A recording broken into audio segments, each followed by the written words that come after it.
There will be another one at the end of the meeting. All right.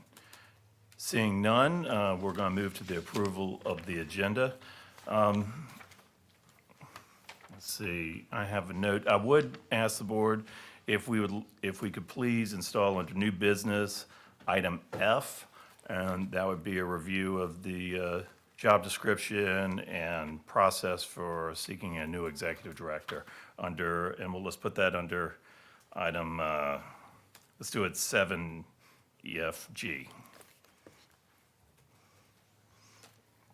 Is there a motion to approve the agenda as amended? So moved. All right. Any discussion on the items? All those in favor signify by saying aye. Aye. Any opposed? No. Motion carries. The agenda is approved as amended. Next item is the approval of the minutes. Has everybody had a chance to look at those, and are there any additions, corrections, modifications? I have a modification that I'd like to propose if you all aren't opposed. This is on the final page of the minutes, just above section 8, citizen comment. It's the last sentence there. The sentence reads, Mr. Hopkins will be attempting to complete as many projects as possible during this time and will be getting things turned over to Mr. Hall as acting director until a replacement is found. I would suggest that we strike will be getting things turned over to and replace that with recommends. So they'll read that Mr. Hopkins will be attempting to complete as many projects as possible during this time and recommends Mr. Hall as acting director until a replacement is found.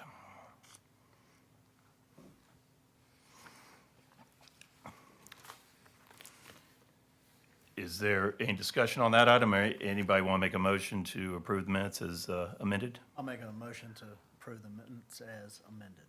All right, thank you, Mr. Wade. Any discussion on the item? All those in favor signify by saying aye. Any opposed? No. All right, thank you. Minutes are approved as amended. All right, let's see.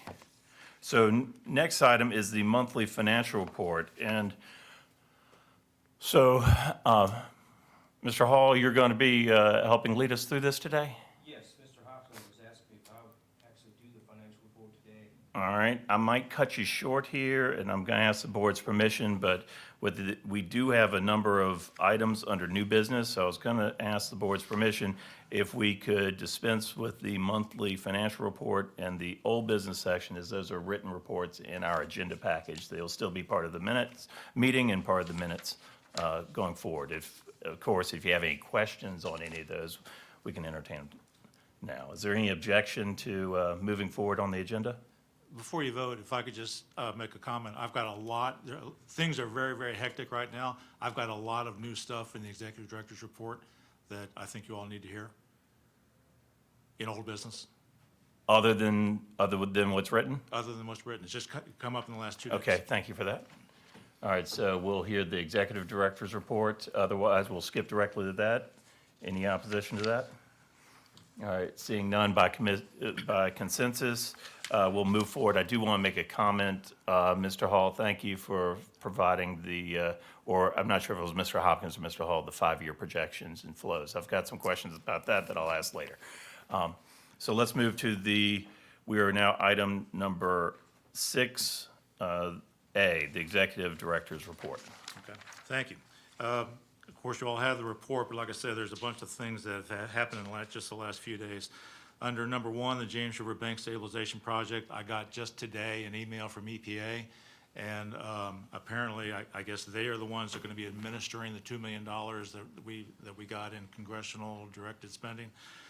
So I'll be starting that and getting with Mr. Hall on that. There's a webinar on procedures that has to be attended, they recommend that you attend, and there's some other things that need to get done. So we'll be starting that either this afternoon or tomorrow morning. Under number 2, the sanitary sewer extension for Lakeview Drive, we got the last easement. It is now recorded, and we have begun search for a contractor for the directional bore work. So I'm hoping we're going to be able to start that work later on this month. If I'm reading the county purchase manual correctly, this should be between I'm sorry, no, this one here is gonna have to be a full bid, because this is probably gonna be a pretty big project. Same item number 2, VC Mobile Home Park. The VDOT finally approved the change for the 300-foot additional water main extension, so we hope to be able to get that done this month. Under the Westvale Court sanitary sewer extension, we got the easement that we needed from the adjacent property owner. We've begun search for a contractor. I met with one directional bore contractor late last week, and this is the one where we should be able to do this with 4 phone quotes. It should be between a $10,000 and $50,000 project, and per the county manual, we can do that with phone quotes. So again, I'm hoping we can get that started by the end of this month. The Ned Brown Road water main extension, VDOT approved that plan, and the crew is out there working on that right now. I stopped by on the way up. They're about 75% done. We should have that done by the end of the day. Monacan Indian Nation project, we've been held up on finishing the water main extension for the medical clinic by trying to get the location of a fire hydrant staked, so we've got a target to put the water line to it. I met with Adrian Compton and Herb Hicks with the town council yesterday, and they got in touch with somebody who said they will have that staked very shortly, so we should be able to finish that this month. The Seminole Plaza Center, this is a few things happening here. The main one is that we had a phone call, or a meeting yesterday. Mr. Hall brought up a Mr. Tyree, who lives on Sycamore Lane just down the street from the Cash property, and he is having similar problems. And there's another fellow who owns a property within the shopping center who is having problems with his sewer. So this is just it's getting more and more complicated.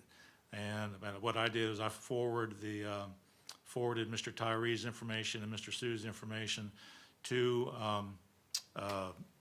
the attorney that's representing Ms. Cash, just so he would have the information, and we'll see what happens from there. Under the James River raw water intake, the proposals are due a week from yesterday, if I remember correctly. I sent you all an email, I think last week or the week before, about we need to set up a selection panel. And I put in the email my recommendation on how to do it, 5 people, 3 people from the board, the county purchasing officer, and the acting director or assistant director, however you want to put it. But we'll be getting these things starting, well, they should be in by Monday, so I'll need to be getting them to somebody. So there needs to be some discussion over, or a decision made on who's going to sit on that panel. And that's all I've got, unless you all have questions. Are there any questions? Yes. So who do they, on the shopping center, who do they say they sold it to? They say they sold it to Nancy Schmidt, who was a realtor and used to work for Judge Schrader, and this would have been back in the mid-1980s. And she was a realtor, worked for Judge Schrader, and my response to that was that I questioned that, because why would a realtor who has no knowledge at all about how to operate a sanitary sewer purchase a sewer on her property? It makes no sense. I don't think it happened. Unfortunately, Ms. Schmidt is now passed. They sent some additional documentation. Haven't had a chance to get to Mr. Popovich yet, but I'll get it to him today or tomorrow, so he can be looking at that stuff. Thank you. Sorry, Mr. Chair. Thank you. All right. Any other questions? All right. Relating to the James River Raw Water Intake Project and the setting up of an interview panel, in thinking of this, I've got some concerns about timing of it specifically. I know that we've signed the paperwork for the bids and procurements. This is the largest project that we will have taken on as an authority in, well, I don't know, since when? Since probably the dam project. How big was the dam project? Since the water plant. Since the water 2010. plant, so decades. A decade, yeah. All right. I think we should put a hold on the project. I think you should receive the bids. Excuse me, not bids. I think you should receive the proposal packages and sit on them until the new executive director is appointed, and then so that person could be involved in that process. I don't want to hold up any of the receipts, submittal process. I think you need to do that administratively, just like you've done it. You've already had the pre-proposal meeting, the information is fresh. Let's collect it, we'll take a breather, we'll get a new executive director appointed, and then pick up immediately from there with the proposal review and selection committee. That would be my suggestion. I think it's probably, shouldn't be any more than a 3-month delay. Is there any thoughts about that from, or any other comments from the members? Keep in mind, we are already on a very tight time schedule to get this done by May of 2025. I just think it'd be a disservice to an incoming person to be responsible for a project that they didn't have I agree. any It's tough. part of selecting the design team for. Okay. Well, the only problem, I guess, would be it could be longer than that, depending on the applicants and who may or may not come before us, you know, the interview process and all of that. So it could be longer than that. You know, this is something you're gonna have to wrap up quickly, but it's an important decision you're gonna be making. And you don't wanna put somebody in there, you know, quickly just because you wanna make sure they're there on the job at that time. So, I think that's a good observation. How about we see how we're doing, and if we need to proceed, we'll just figure out how to proceed with the acting director and set a committee then. But I hope we can get it done faster. Yeah, Mr. Chair, I agree that we could push pause for a moment, but I share Mr. Pugh's concerns that if we have issues selecting someone, that we do need to move forward. I think the other concern I have is there any, and I don't know the answer, is there any timeframe that the money has to be spent that we're borrowing? Is there any financing implications? I don't think that it is, but I think it's worth into looking into. So while I'm fine with pushing pause for a moment, I don't want to delay it so long that we run up against trouble getting the project built by was it 2025 Yes, sir. deadline? Both good comments. Any comments from over here? Do we know about financial obligations? I think we're clear on that because we don't have to draw, right? And then when we pay back on the interest, is that right, Mark? That's my understanding, yes, sir. Okay. How about we'll put this on the agenda? Mr. Hall, can we make sure that this comes back on the agenda for the next month? And if we have an update, we can provide an update and make sure that this doesn't get forgotten about. So we are going to go ahead and put it out to bid or request for proposal? The request for proposals is active. Okay. And proposals will be received. Perfect. All right, I'm fine with And that. then we're just holding off on making a selection. Okay, I'll get an addendum out, a second addendum to delay the interviews. They were supposed to be done the last week of this. I don't think you need an addendum for that. Just let it come in, let them in, and just, you can email the respondents after they submit that the interviews are gonna be delayed a little bit. I've never had a proposal actually go on schedule. Any other questions there for Mr. Hopkins on the executive director's report? All right. So we skipped over the financial report, Mr. Hall. Anything burningly important on the assistant director's report that's not in the agenda packet? No, I think what's written is written. If you have any questions about it, I can answer any. Thank you very much, Mr. Hall. All right. Next item is new business. This is section 7. And first item is item A, the ACSA commemorative resolution, ACSA 8, 2023-CR-1 for Glenn Micklem. All right. Is somebody gonna, Okay. Mr. Hawkins. All right, well, you all have, it's in your packet, so hopefully you all have read it, and the idea here is to get it approved here, get Mr. Perot to sign it, and then Mr. Perot has agreed to read it at the supervisors meeting. And I'm hoping that a bunch of the staff from the Service Authority are going to be there. And again, we want to do this because, I mean, being someplace almost 50 years is something that should really be recognized. And as you can tell, nobody comes to our meetings. So it would be better to, in my opinion, to do it there, and the board has agreed. So I guess what we're looking for here is an approval on the motion. Great. I make a motion that the ACSA Board adopt commemorative resolution ACSA 2023 CR-1 commemorating retiring operations manager Glenn Micklem for 47 years, 8 months of service to the Amherst County Service Authority and Amherst County. All right, thank you, Mr. Martin. Any discussion on the motion that's been presented? All right, hearing none. All those in favor signify by saying aye. Aye. Any opposed? Say no. The motion passes, and I'm looking forward to reading this at the Board of Supervisors meeting tonight. Thank you for preparing that, Mr. Hopkins. Thank you all for doing this for me. All right. Item B, the appropriation for the Colony Road water main extension. Yes, sir. If you all will recall that we got the General Assembly appropriated $250,000 for this water main extension to try to alleviate water supply problems to the VC Mobile Home Park on the south side of the Central Virginia Training Center and the 5 buildings in the Lower Rapidan of CVTC, which are still open and at least being partially used. I was really hoping we were going to have all this work done by the end of last year, so I put the entire $250,000 into last year's budget. But because of all the rains that have hit, it seems like it's raining every other day since about October. So we've hit a lot of delays. We've only used about $108,000 of the money, and that was before we didn't get the sidewalk done until the end of January, and that's about an $85,000 cost.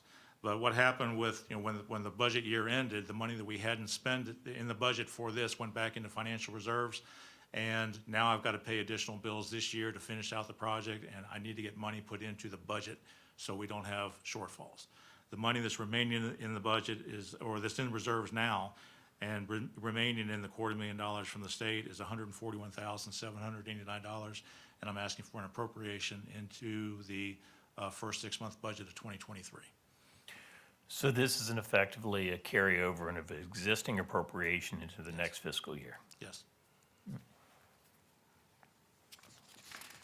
Any questions from the board? Somebody like to make a motion? Make a motion that the board approve the requested appropriation from the Service Authority reserves to the 6-month budget. Is that right? The 2023 6-month budget. All right. Thank you, Mr. Wade. Any discussion on the motion? All right, hearing none. All those in favor signify by saying aye. Aye. Any opposed? Say no. The motion carries. Thank you very much. It's easy when the money's already appropriated and you're just shifting it. All right, so let's talk about item C, the Partridge Creek Road water main extension. This is kind of complicated, and I don't think we have to have a decision today. But you've got copies of 2 plats and also an excerpt from the county GIS. And what's happening is that the Acres of Virginia is trying to subdivide this overall parcel by 2 sections with 10 residential lots in each section.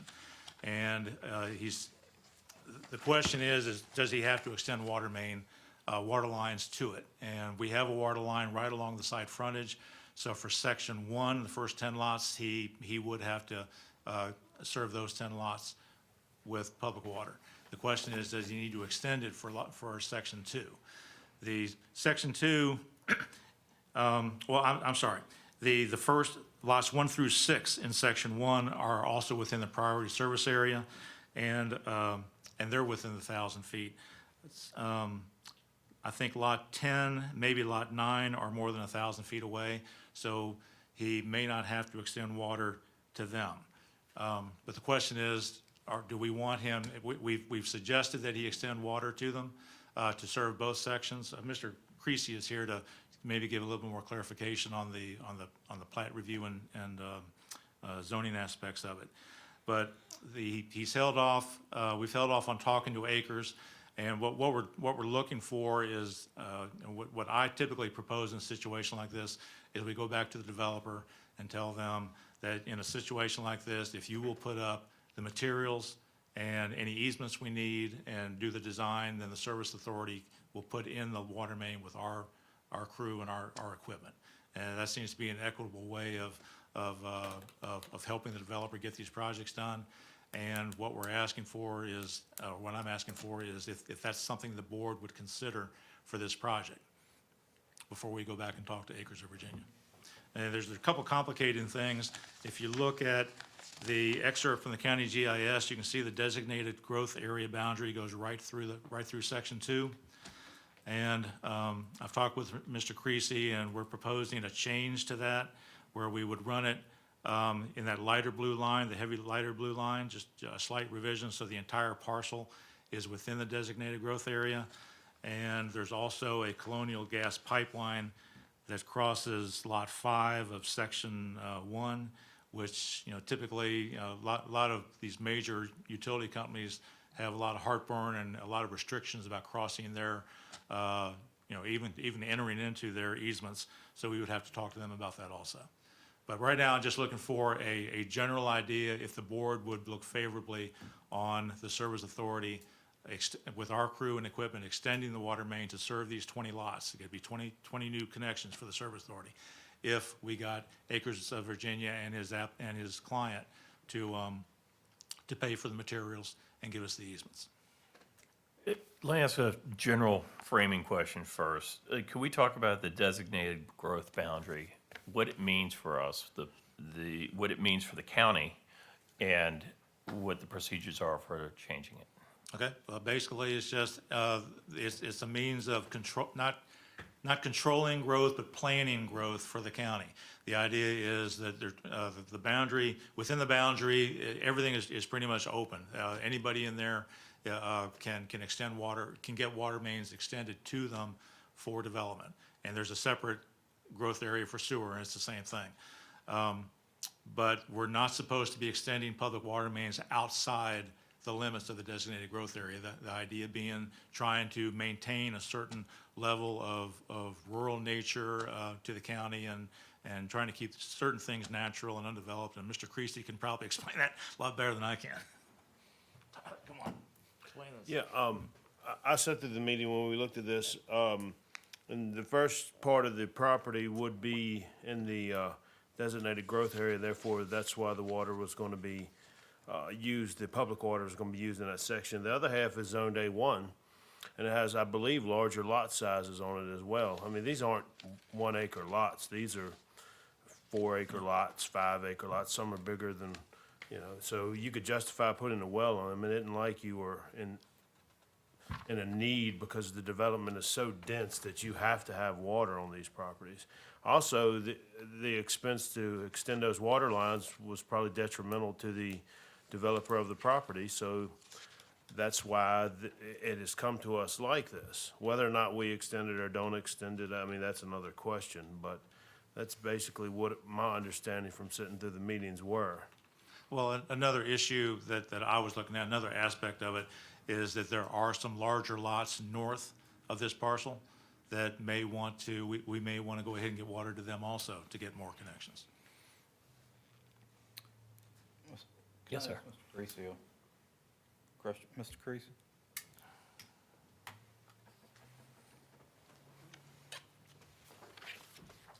Thank you. So I'm assuming the requirement for connecting to public water is in the subdivision ordinance? Correct, Is that it's where it under is? the design standards. Okay, so if I'm understanding this correctly, the first part of the subdivision is within this growth boundary. Well, so technically, the way the division is shown, actually, could I bring it up on the GIS real quick and show you guys? Please. It's actually shown to where the way that they're dividing it, each parcel of land would technically be within 1,000 linear feet of the designated growth boundary, or 1,000 linear feet of a water main and within the designated growth boundary. Because as Mr. Hopkins indicated, it is, it's partial it's partially inside the designated growth boundary and is also partially outside. And as Mr. Pugh also indicated, they're proposing pretty large-sized lots, so it hits pretty much both sides of it. So this is the parcel in question right here, the one highlighted. I'll try to highlight it in this corner. I'm gonna bring up the future land use map for us, which also gives us that designated growth boundary, which is this purple line. I'm also gonna pull up our water line for you guys to take a look at, as you can see there on Isaac Walton. And what they're proposing to subdivide off of Partridge Creek here to go all the way back to the back. If you do a linear tool, from this water line to the back of this property line is 772 feet. That's within 1,000 linear feet of the existing water line. So in order for them to subdivide, we have to determine, I guess as a county and leadership, if we want to move the designated growth boundary for where this entire lot is either inside the designated growth boundary to extend that water line, or shift it to where it's exclusively outside of it, so they don't have to extend that water line. Because as of right now, it's almost like a planning nightmare, this lot, in order to subdivide. Well, it's up to you how to interpret the code, right? So what is your interpretation? Our interpretation, with consultation with Mr. Popovich, is that they would need to extend that water line. Okay, and they have frontage on Isaac Walton to do so. So yes, they could, in theory, take an easement from Isaac Walton all the way to the back. So from down here, take an easement all the way to the back, in theory, to hook up to water.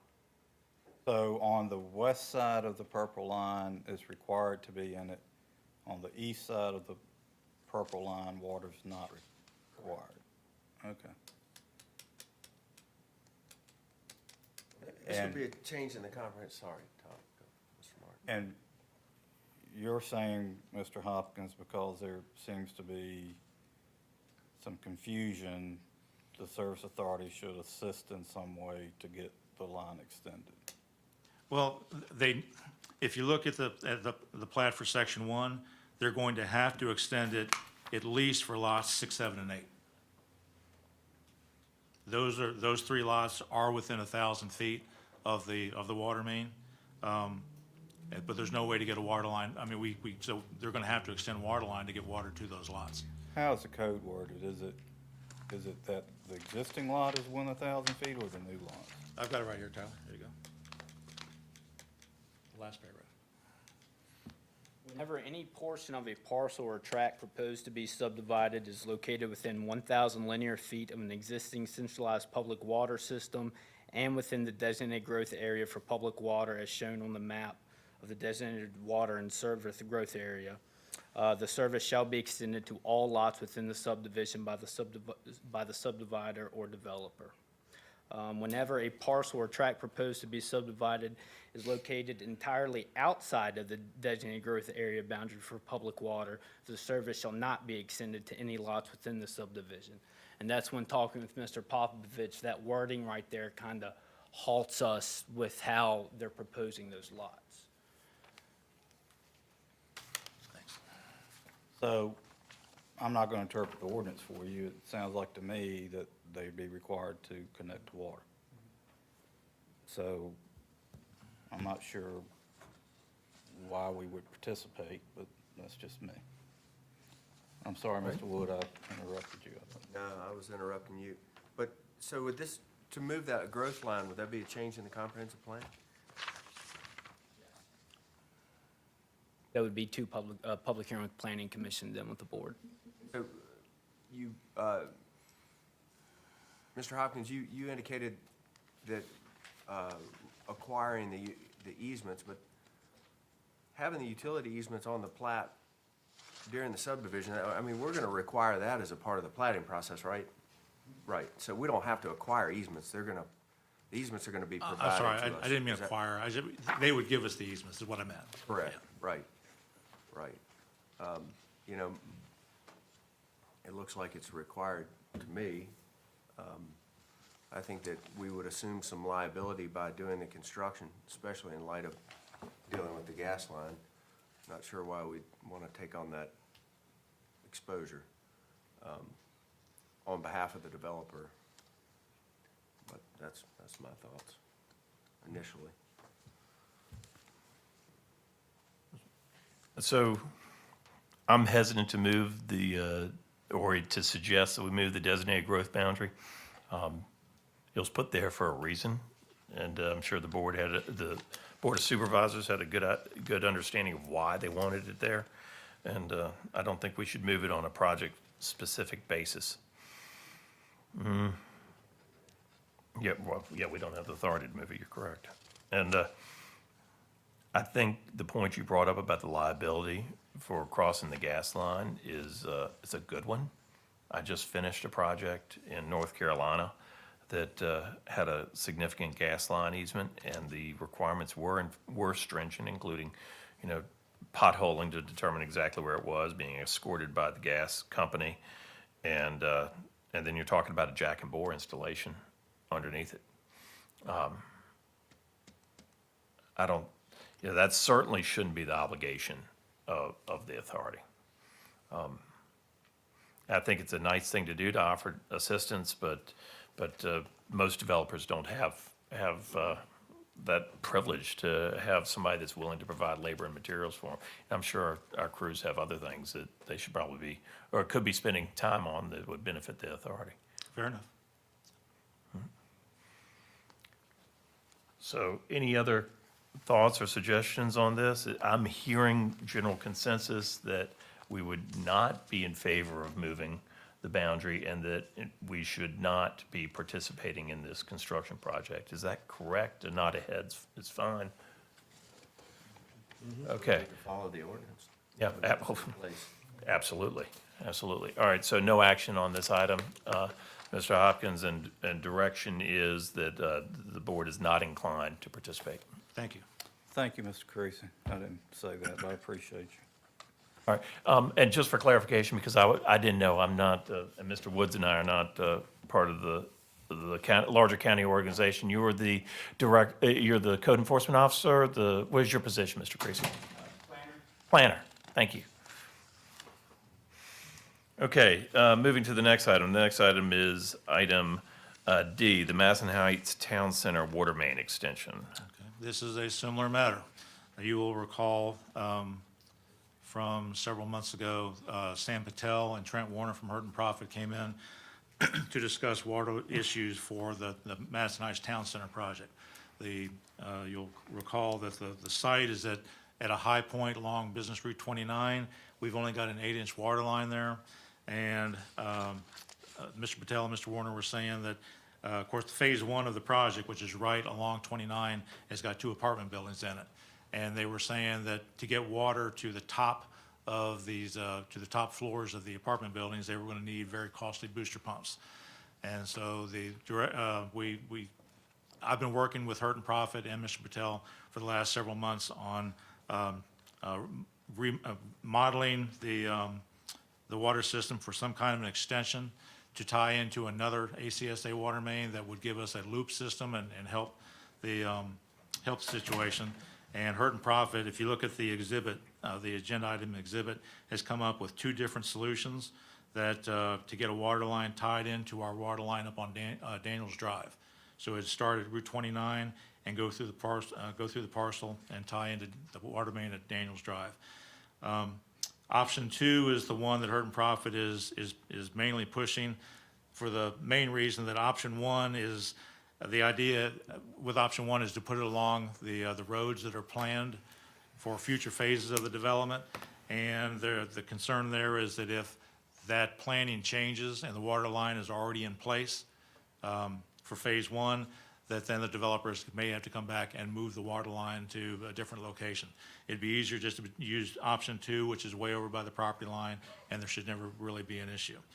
So as part of this, when they came in and talked several months ago, they had asked for some assistance on getting, on infrastructure installation. And the idea, I don't think any decision was really made, but similarly, I proposed that the Service Authority could help with the, if they bought the materials and did the design, we could help them with the installation. So the question is, they've asked me to come back and see if that is still something that the board will consider,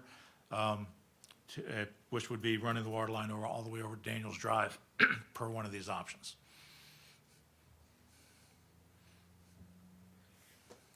Could you repeat the ask of the board at this time to approve as I understand it, to approve that. The idea that- Force, equipment and labor be used to install water line and materials provided, and what else? That's it. And the location or the idea about the Well, connection? they'll choose the location. I mean, they're gonna pick which one is best, but they're leaning right now toward option 2. The distance is almost the same either way, so it doesn't make that much difference to the service authority. Martin? How is this different than what we just discussed? I mean, whose responsibility is it to extend the lines within that development? And that was the discussion back then. But there was never really a decision made. And I brought this forward because this is such a major development for the county. And the developer just asked me to come in and ask if the board would do this. I told him I would. We know we have a flow problem on Route 29, correct? Yes, sir. And So- either of these options would fix that. But our line's undersized, so along US Route 29 to the immediate front of this proposed development, our line is undersized, correct? Correct. So how far does that undersized line extend up and down 29? If to upsize it, we would have to go all the way up to Dillard Road, which is another quarter mile up the road, I guess. So from Dillard Road, but To Dillard Road to the south side of the frontage of this parcel on Route 29. okay. So, It would be very costly. And I would be reluctant to advise us doing that because with all the development going on, I understand VDOT is they're doing a traffic study right now. They're looking at making changes to Route 29. And I think it would be, until we have that scope of work, it would be a bad idea to spend millions of dollars to put in a new water line and then find out it's still gonna be underneath pavement or underneath one of the roundabouts or something like that.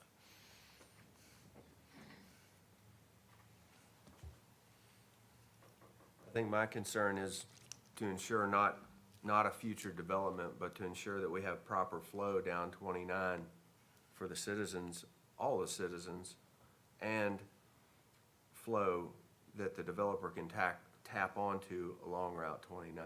I think that makes the most logical sense to me, unless I'm missing something. I see where you're saying about, but I mean, if VDOT tears up 29 and has to replace the water line, that's their expense at that point, right? And that's probably what, 10 or 15 years away if they were to do something? Well, it's not their expense anymore. They're not looking, they used to do that. They used to, their policy used to be that if you've We're got not a in water their line in right the of right of way and we improve the road, it's still the utility's responsibility. I mean, it used to be that VDOT would do it. They say it's gotta be part of our project. We're not in their right of way. We are in the right of way. Actually, the existing line is underneath the northbound right lane of 29. Currently, and we've Right. discussed that's not the ideal location for it. The ideal location would be outside of the right of way on the east side of the road, correct? If there's room. Just forgive me, I'm a little slow. Go ahead. Oh, I'm All sorry. right. Okay, done. Ms. Martin. It was kind of to your point, I'm sorry, but, so are you suggesting that we come off of Daniels Drive to supply this development instead of fixing the issue that we have on 29? Well, we're if we just come ignore- off, if we run a line from 29 to Daniels Drive, it fixes the problem, and we've got the assistance from the developer for materials, design, and all that kind of thing. If we come to, and it's gonna be a heck of a lot expensive, a lot less expensive than coming from Dillard Road all the way to the south side of this project within the Route 29 right-of-way. And there's not, like I just said, there's not a lot of room, especially on this site frontage, there's almost no room for a water main. This is a very, very tight site.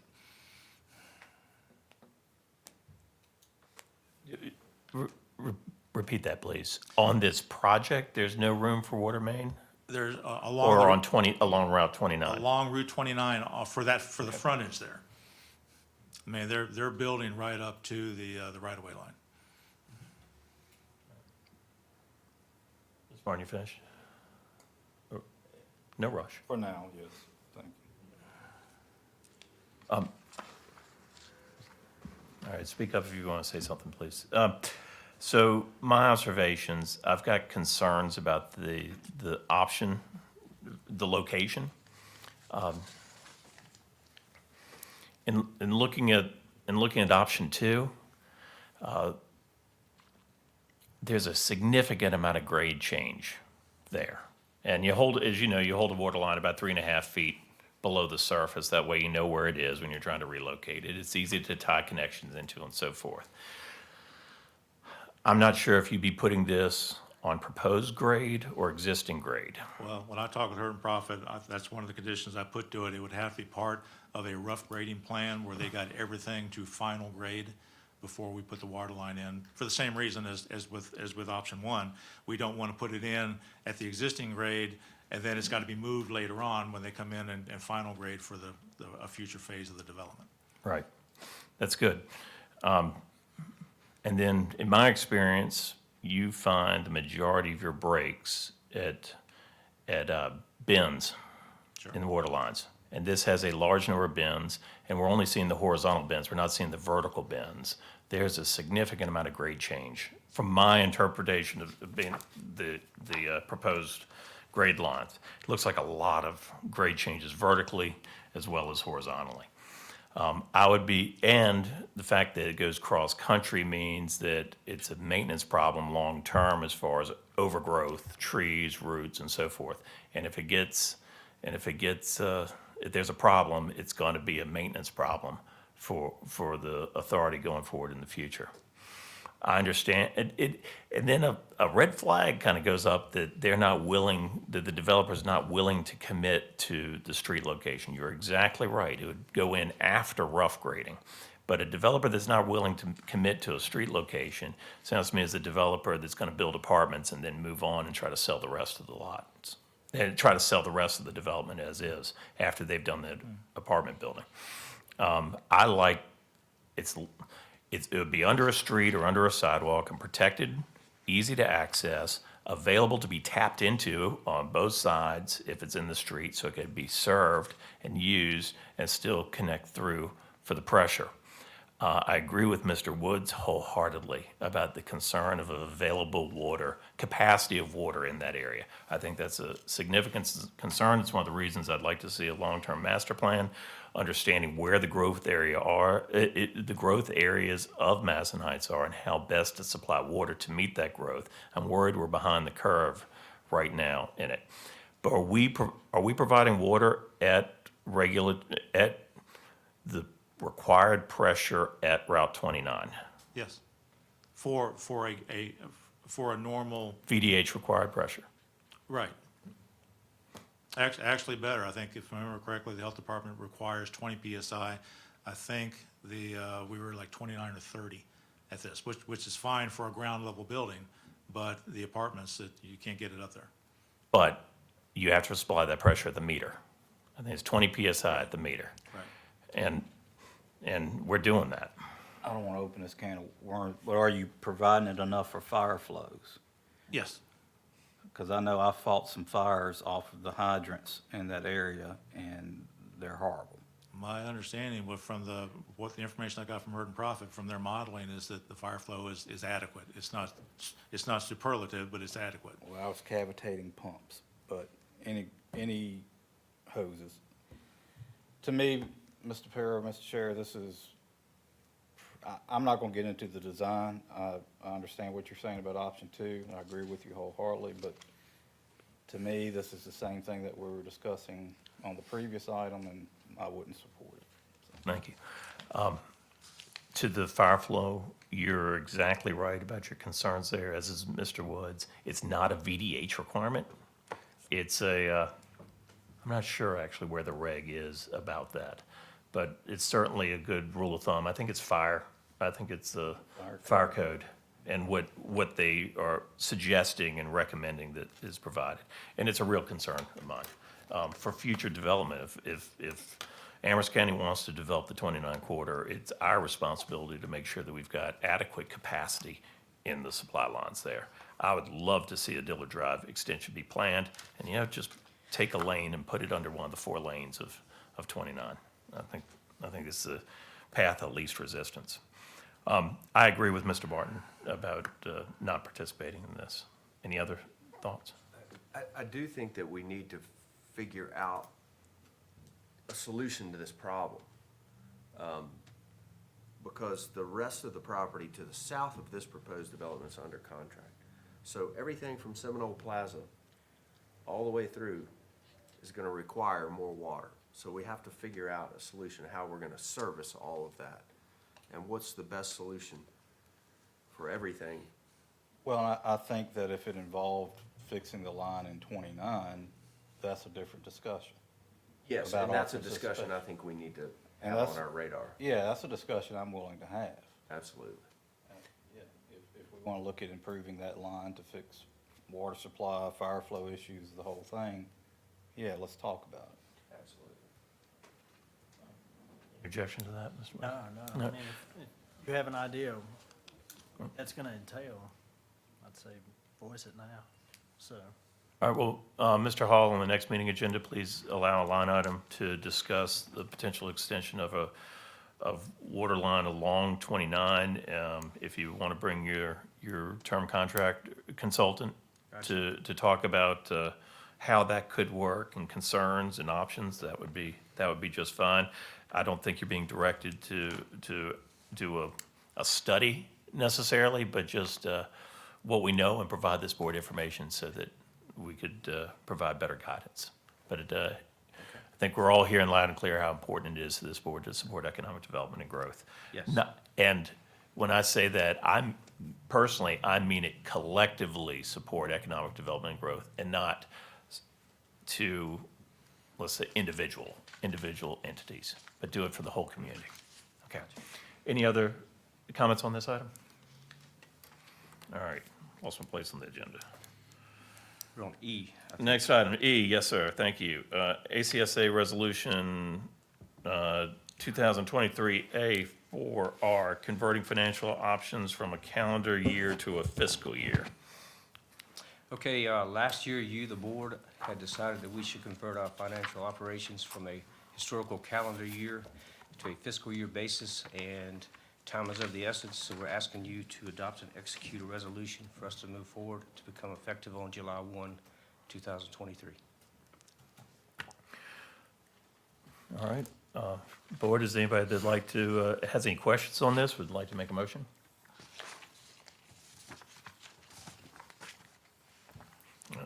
Hearing none, I am thrilled about this, so I'm happy to make the motion. If you all don't object, I make the motion that the ACSA Board adopt and execute the ACSA Resolution 2023-A-004-R, converting ACSA's financial operations from a calendar year basis to a fiscal year basis. Is there any discussion on the motion? Hearing none, all those in favor signify by saying aye. Aye. Is there any opposed? Motion carries. Yay.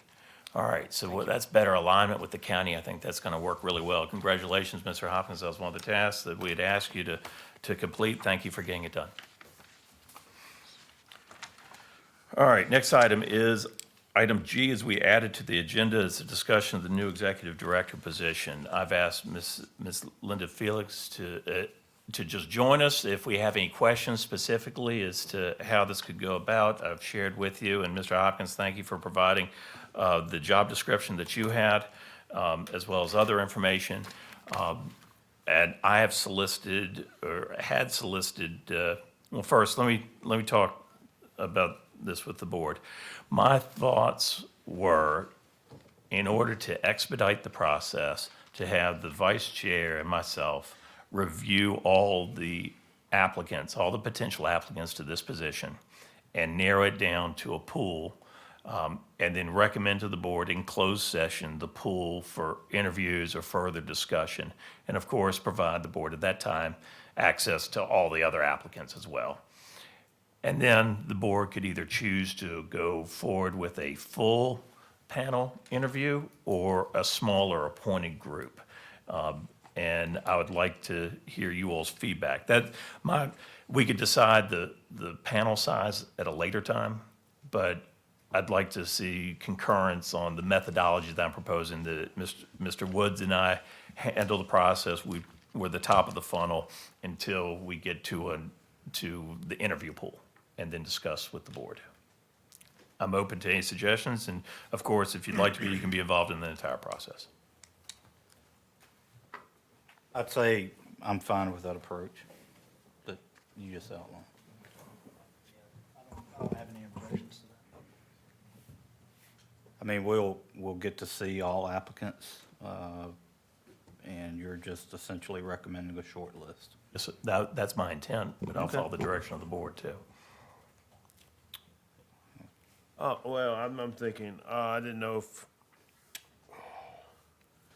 where someone like the county administrator would fall in to this, or somebody, you know, EDA, somebody in that capacity where they would fall in, if they would fall in, maybe that would be afterwards, I'm not for sure.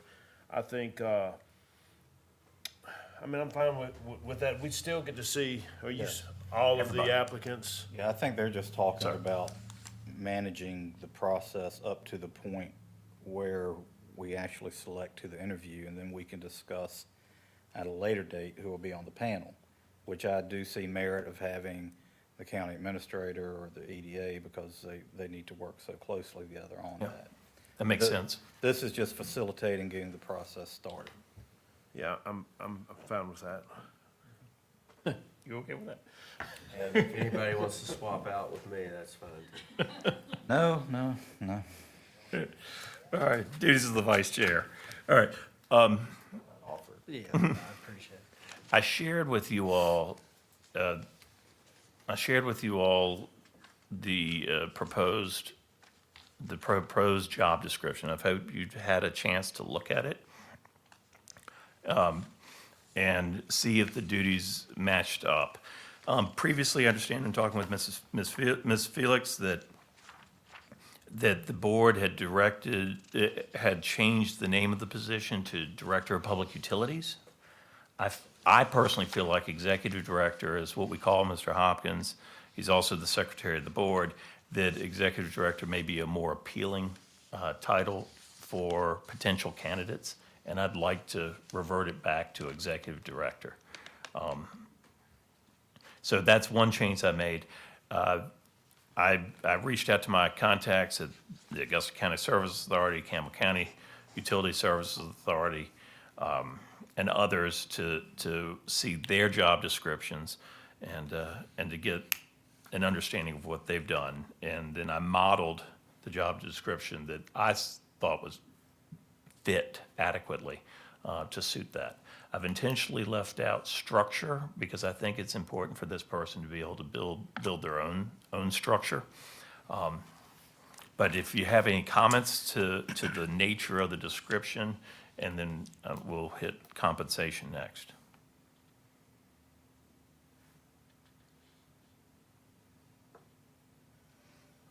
All right. No comments?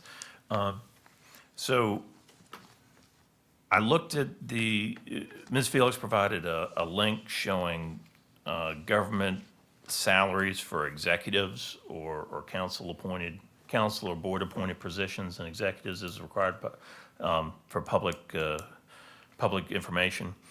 And frankly, they're all over the place. Some that I thought should be higher were lower, some that I thought should be lower were higher. I think that we need to look at a person that has outstanding qualifications, and I think you're gonna have to pay somebody for that. And I'm gonna backtrack on myself really quickly. One of the requirements that I put in, I'm sure you guys saw in the job description, was a licensed professional engineer or a Class 1 water operator. We have a Class 2 requirement for the plant. But a Class 1 water operator, I think, will bring a more sophistication because they're used to operating larger facilities, and maybe, so we could have somebody coming up through the operator ranks that has a high degree of sophistication, or we have a professional engineer that hopefully also has a high degree of sophistication. When I was looking at the salary band, I know what it takes to hire a 10-year professional engineer in this area, and not necessarily for a leadership position like an executive director. So I put the band that was a little bit greater than that and then also lower, I figured depending on qualifications of that individual. So it'd be advertised, I'm proposing, between 115 and 140,000. If you have any feedback on that or anything else, please say now, or I'd love to get this thing advertised sooner rather than later for the reasons you all articulated earlier. All right, so I have no issues with any of that, but if you look at the executive director job description, it doesn't say anything about the Class 1 operator, does it? It just, It should, at the bottom, under education experience says bachelor's degree in civil or sanitary engineering or equivalent, so, and then special requirements. I don't know, I think you could potentially miss out on, I would be fine with Class 2, which we are currently, with the potential to get a Class 1. I think you might cut off a lot of people from the ability to, for this position. And, just because someone has the experience, they aren't always the best person or candidate for the job. So I would be fine with keeping it where it is currently located. You would get a bigger applicant pool. you would. Ms. Martin, are you finished? I was just asking for clarification, so is it either or both? PE or a licensure, an operator's licensure, and I'm open to fine the with Class that. 2. I'm fine with that, yeah.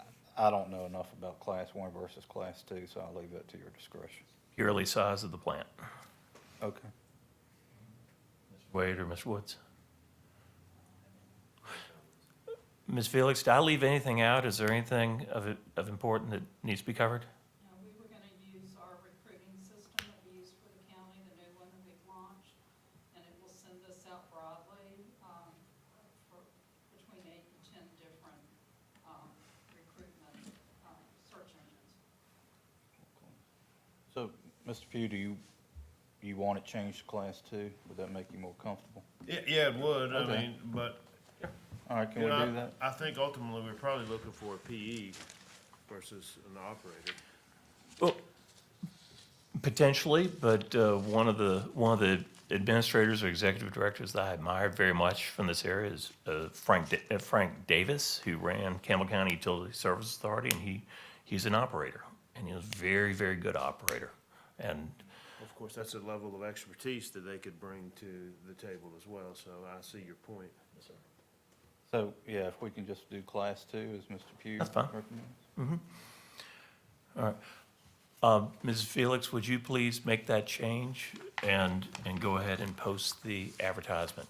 And I want to thank Mr. Bryant for allowing Ms. Felix to help, and thank you to the board as well. Any further questions or comments on that? Oh, and this position will be opened until filled, so there's not a specific close date. And, all right.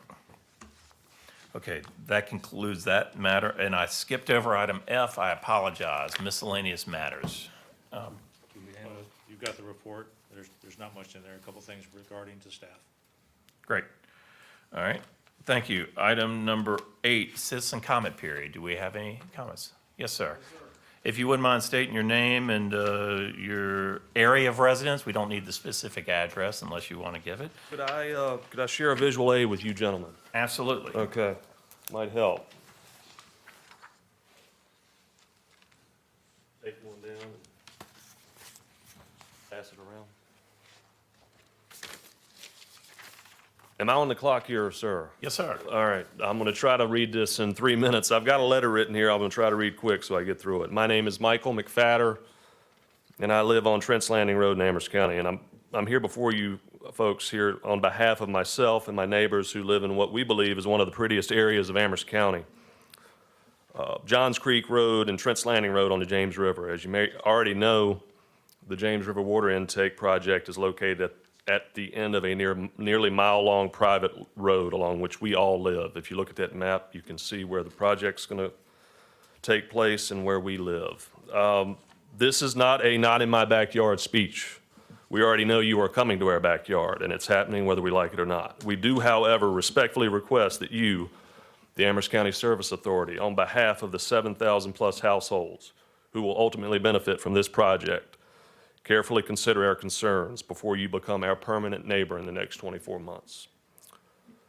We chose to buy property here because of the opportunity to live along the James River while also enjoying the solitude and protection of living on a private, single-lane, dead-end road. This project will negatively impact the condition of our road, our quality of life, and potentially the value of our property.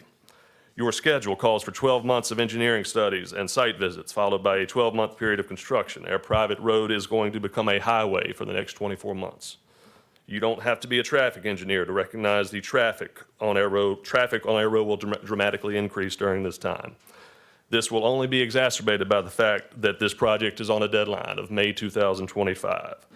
What happens if you get behind schedule? Will you be working longer hours through the night, working on the weekends? You've had since 2010 to plan and execute this project, and now giving yourself 2 years until this license validity expires to get this job done. That is not our fault. For the property owners who will have to endure this, we can expect the following: 24 months of disruptions, 24 months of heavy equipment of all types of vehicles traveling our road, 24 months of various workers coming and going daily in their personal vehicles, 24 months of loss of privacy on our private road. Even after project completion, this permanent installation ensures that there will be traffic on our road from ACSA in perpetuity. And during times of pump operation, it means more heavy equipment traveling our road to replenish diesel in the generator. This is the road where we and our children, our grandchildren, our friends, and even our pets roam freely. We all know each other. Now we're going to be inundated with strangers and strange vehicles traveling through our neighborhood at any given time. Losing that solitude and sense of security is a difficult thing. Our road is fragile. It's a narrow, single-lane, packed gravel surface. We currently self-maintain the road as best we can, but we are now at a crossroads. With this upcoming project and dramatic increase in traffic, we're reluctant to make investments in our road until the project is complete.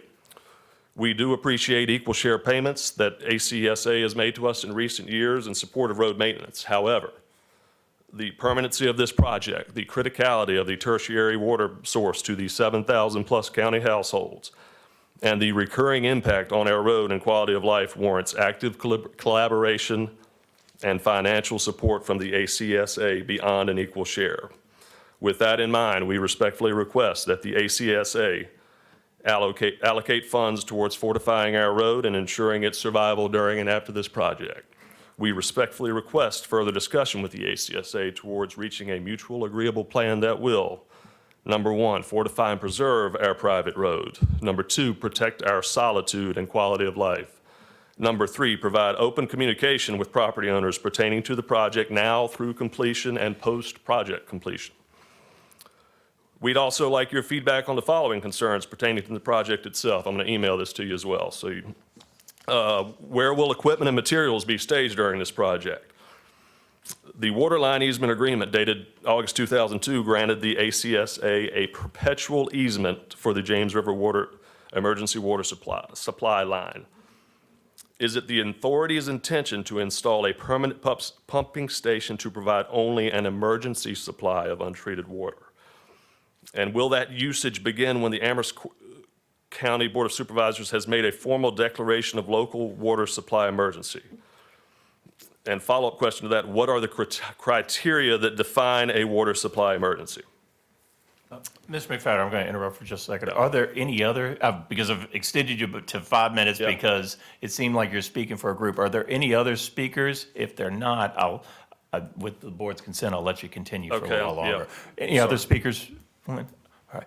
Ms. McFadden. Thank you. Another 2 minutes or so. All right, I'm close. In the RFP, it states that a diesel-powered electric generator will be sufficient. How will the noise of that generator and pump be mitigated? What will be the maximum decibels experienced by the surrounding properties, including those on the other side of the James River? If the pump is diesel-powered, which it sounds like it will be, how often will refueling be necessary and by what size vehicle? If electricity is required at the site, is there a plan to add three-phase power in the future? If so, what is the timeline and procedure for adding it? Will it involve adding equipment to existing poles or installation of new poles? We come in peace, but we also come as tax-paying citizens of Amherst County who expect our concerns to be heard. We are being asked to make significant sacrifices to facilitate a project which will benefit 7,000-plus households in Amherst County. We appreciate your time and consideration and look forward to collaborating with you soon on a mutually beneficial relationship. Thank you. Thank you, Mr. McFadden. I appreciate your comments. I'd love a copy of your email to all of us for our review. That would be great. And I would just hope that we would be able to work as an authority collaboratively with our neighbors going forward. All right. Any other citizen comments?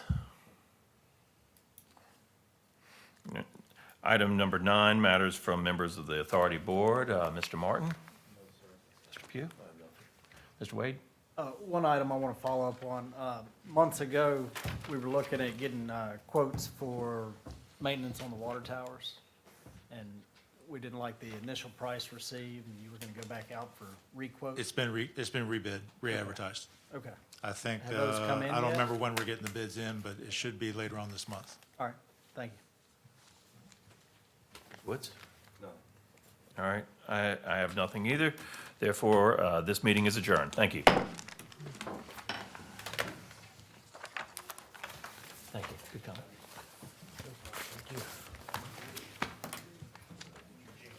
Oh, yeah.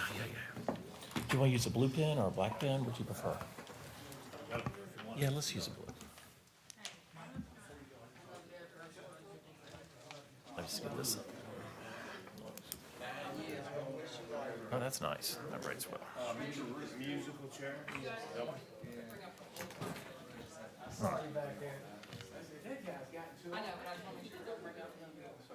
Oh,